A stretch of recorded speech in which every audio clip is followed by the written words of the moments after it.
I think we want to put these big outsized moves for these different companies in perspective. Do you see this as speculative, or is this the time to invest in these kind of stocks? Because according to our notes here, you don't really see any of these reactors being up and running until 2027. Well, look, Frank, it's going to take a long time to build them, but what we've seen from the Trump administration is an incredibly dynamic push towards nuclear, and we need it. Based on everything that's happening with AI, increasing electricity usage, we need clean baseload power, and nuclear is the solution to our issues, both in the United States and internationally. All right. What do you make of the announcement yesterday coming from the Energy Department that we're going to increase our uranium reserves, kind of to buffer us against Russia having control over some type of supply that we may need? As you mentioned, we're trying to build out our ability to create power. What does that mean for stocks in reality? Obviously, a lot of buying on the news, but is that a genuine revenue generator for any of these companies that we're going to start talking about?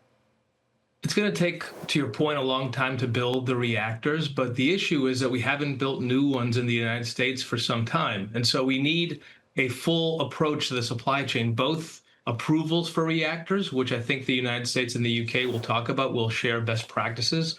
We also need to build better nuclear stockpiles.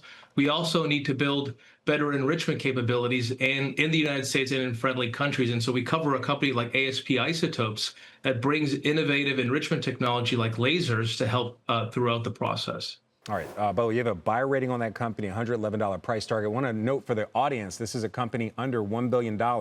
Shares are up right now about 5.5%, but it is a small cap company. I want to go to one other name that you have a buy rating on, that's NuScale. You also have a $44 price target on it. If you buy shares of NuScale, when we're talking about this uranium build out and this nuclear build out, what are you buying with NuScale? NuScale is a reactor design company, and a couple of weeks ago, they signed a deal with the Tennessee Valley Authority to build 6 gigawatts of SMR power, nuclear power in the United States. It was the largest SMR deal in U.S. history. So there is really a dynamic push to build these reactors. But to your point, it's going to take a long time. There has to be a lot of work in the supply chain, not only for uranium, but in other parts and components to build these reactors. So when investors look at them, there's going to be some time to actually build up the revenue stream. But this really feels like a dynamic, real push by the administration and the world, frankly, to build more reactors in the United States and throughout the world. So you mentioned SMR. That stands for Small Modular Reactor. Is that the future of nuclear energy here in the U.S.? It's going to be a mix. We'll have some of these large traditional reactors, but what's important about SMR technology is that they're smaller. And so you're able to build these reactors in factories and then ship them to parts of the world where they'll be using power and creating power. So it's a very important technology to bring down the costs of nuclear. And that's been the issue historically with nuclear.